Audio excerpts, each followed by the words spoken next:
大家好，今日講港人在內地遇上突發事件，點樣應對呢？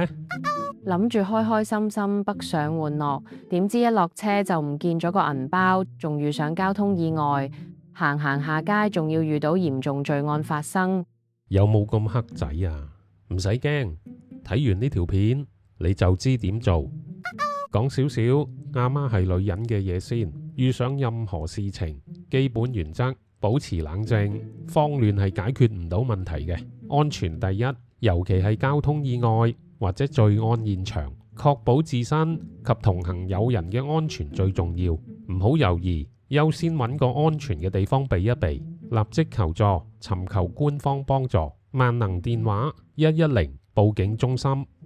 喂，各位，雖然得3個號碼，有喜事上嚟，只係記得香港嘅999，喺內地係行唔通㗎。喺手機開個備忘錄，記低佢，一陣仲有啲有用嘅電話號碼會講。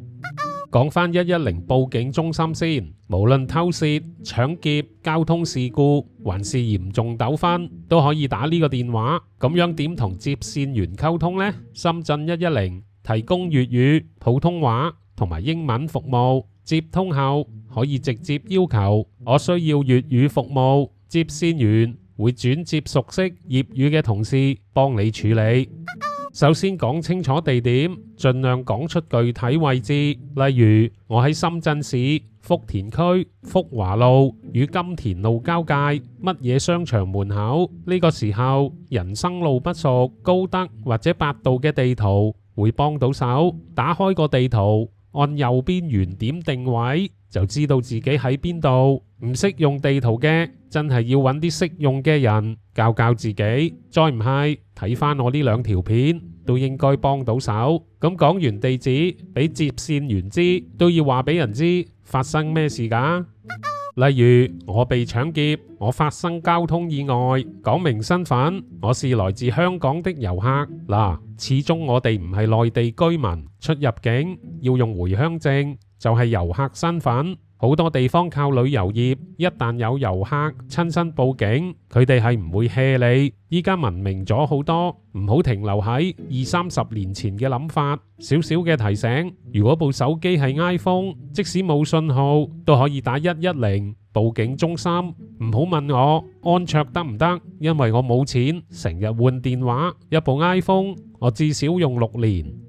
不同事件具體處理流程，例如遺失財物、銀包、電話、證件，立即返去懷疑遺失地點尋找，同時揾店員協助。如果揾唔到，就立即去最近嘅派出所報案，取得報案回執，非常重要。呢個係補辦證件嘅關鍵文件。遺失回鄉證，立即憑報案回執到當地公安局、出入境管理部門或者中國旅行社、深圳辦事處，又或者以下口岸嘅中旅社窗口：羅湖口岸、福田口岸、皇崗口岸、深圳灣口岸，申請出入境通行證，俗稱臨通，先至可以回港。返到香港境內，再同入境事務處申請一次性返港證件。如果咁不幸遇到搶劫或者盜竊，以人身安全為最高原則，唔好同匪徒正面衝突，記低匪徒嘅樣貌特徵、逃走方向、佢用嘅交通工具，立即跑到安全嘅地方打110報警，配合警方到派出所錄口供，取得報案回執。有時北上都想租4個轆體驗下，如果咁不幸遇到交通意外，打咩電話呢？記低佢啦，就係122交通事故報警。如果駕駛途中咁不幸遇上交通事故，點做呢？輕微碰撞處理方法：開雙閃燈，喺車後方放置警示牌，確保安全。拍照取證，拍攝全景。碰撞點、車牌號碼、路面情況，立即報警122，再聯絡租車公司。通常租車公司會教你點處理，等待交通警到場判定責任，同埋取得事故責任認定書，通常25分鐘內完成。如果有人受傷，同時打120，優先處理傷者。上去租車，建議大家買定2個平價車 cam，一個裝前，一個裝後。雖然話有圖有片未必有真相，但總好過冇。始終行船跑馬3分險，保障自己好重要。如果咁不幸去玩嘅時候，有朋友受傷，咁點處理呢？打120叫救護車，同樣支持粵語溝通。咁可唔可以去指定醫院呢？例如大家好熟悉嘅深圳港大醫院，答案係可以嘅，但有特定要求。傷者或其親屬要求送往指定醫療機構，需及時向急救人員提出並簽字確認。急救人員可將患者送往指定機構，並向市急救中心報告。不過聽清楚先，聽清楚下，好重要。如果存在以下5種情形之一，必須服從現場救護員指令，無法送往港大醫院或者其他醫院。1. 患者病情危急，有生命危險，當然係以最近嘅醫院為先。2. 指定醫療機構不具備救護該患者的條件。3. 指定醫療機構與急救現場路程差距超過10公里。4. 應對突發事件，由政府統一指定醫療機構。5. 遇上需要對患者進行隔離治療，亦唔可以去你指定嘅醫院。呢5點大家要留意下啦。咁深圳嘅救護車收費又點樣呢？救護車收費標準按服務類型分級，以下為常見嘅場景費用範圍：市內短途轉運起步價300至500蚊，包含10公里。超出部分每公里8至12蚊，等候費50蚊1小時，超過30分鐘開始計費。例如從福田市中心去南山科技園約15公里，費用約550蚊。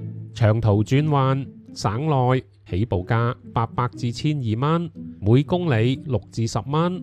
例如深圳至廣州約150公里，費用約2000蚊。跨省起步價1500至2000蚊，每公里8至15蚊。過路橋費另計。ICU 重症監護基礎費用增加50%，呼吸機等設備使用費300至800蚊。特殊時段附加費，夜間服務晚上10點至清晨6點加收30%，節假日收費加收20%。支付方式需現場支付現金或者刷銀聯卡，部分機構支持支付寶或者微信。香港居民可通過前海部分醫院與港澳商業保險合作實現跨境直付，但需提前確認。若需要跨境轉運回香港，可通過大灣區跨境直通救護車試行計劃，申請費用約4990蚊人民幣。包含醫護陪同，但係需提前通過香港大學深圳醫院評估病情，相關嘅連結會放喺描述區。另外有一啲輔助求助方式，又係咩嚟呢？深圳一鍵報警裝置，深圳主要商圈口岸如福田、深圳灣設有2100台一鍵報警設備，撳個掣即可連接警方，適合冇手機嘅時候用。微信、短信報警，通過廣東110小程序或者編輯短信至12110，發送文字或者圖片報警。呢個適合唔方便通話嘅時候使用。其他有用號碼12345，市政府服務熱線，任何非緊急求助、查詢、投訴都可以打呢個電話，非常有用。香港入境事務處協助在外香港居民小組24小時熱線852-1868，或者微信入面嘅1868求助熱線，又或者官方流動應用程式都一樣有1868求助熱線。實用提醒：預防勝於治療。證件備份：出行前掃描港澳通行證、身份證，並保存至手機備忘錄，加上密碼。緊急聯絡人喺手機緊急信息備註家屬聯絡方式同埋血型、過敏等醫療信息。保險建議購買涵蓋內地嘅旅遊保險，覆蓋醫療、財物掉失同埋緊急轉運費用。各位就自行決定買唔買啦。冇事嘅時候就呵呵呵，發生問題嗰時就後悔莫及。最後啦，以上所講嘅任何嘢都唔希望大家遇上。不過去玩嘅，不論內地或者其他海外地方，出發前都要做定風險管理，例如身份證、回鄉卡、護照、車牌，集中放喺銀包定分開放呢？呢個最好跟翻個人日常使用嘅習慣，記低內地求助電話110報警中心、122交通事故報警、120救護車。玩得安心，至叫做吃喝玩樂。今次講住咁多先，有咩問題留個言，一齊研究下。拜拜。